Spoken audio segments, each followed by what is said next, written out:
Hey guys, Dr. Mark Fondino here with Davidson Chiropractic. Hope you've been well. It's been a week since we spoke, and hope everybody's getting ready for the 4th of July holiday. I'd like to discuss some potential functional and structural predictors for developing low back pain. We know that being obese or having increased anxiety or stress are definitely contributors, but there are some mechanical predictors of low back pain.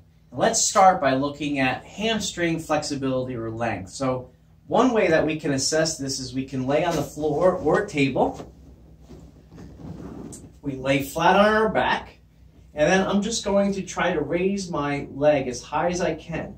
So I'm going to bring this leg up, up, up, up, up, up, keeping the toe kind of pointed towards me, and it should reach towards the ceiling. The bottom of my foot is basically in line or parallel with the ceiling, and so that would be a good indicator of proper hamstring length. If we only got to here on one side and this way on the other side, then we definitely have an imbalance, and it may suggest we could develop some low back pain. The most common reason being is it's pulling the spine and the pelvis into a position of either reducing the lumbar curve, and we'll talk about that in a little bit. Now, in the studies that I looked at from Biomed Central, it only showed about a 4% increased likelihood of developing low back pain due to hamstring length. So something to keep in mind. It's kind of on the low level. The next thing we're going to look at is lumbar lordosis.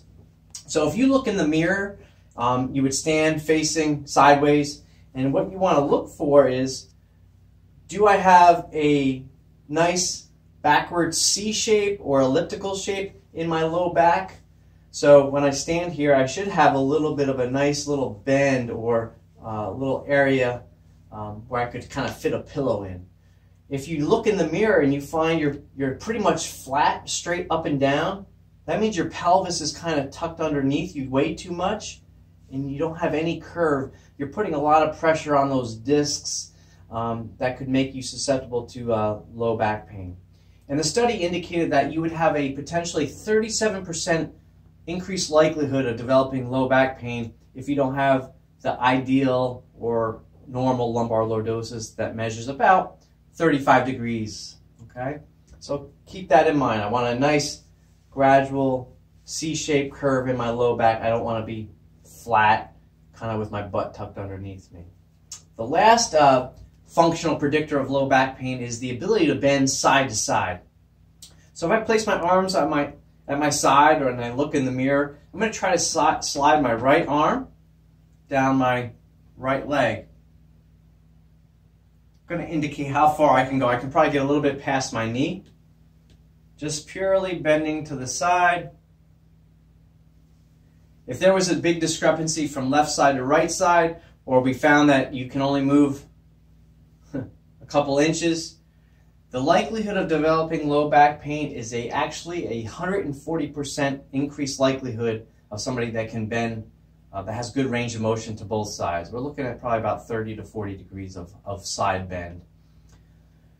So if you don't have proper lateral bend, proper side bending, you don't have a nice lordotic curve or a nice C-shaped curve, or you lack some hamstring length, these could be potential predictors of why, or if you could develop, why you may develop low back pain.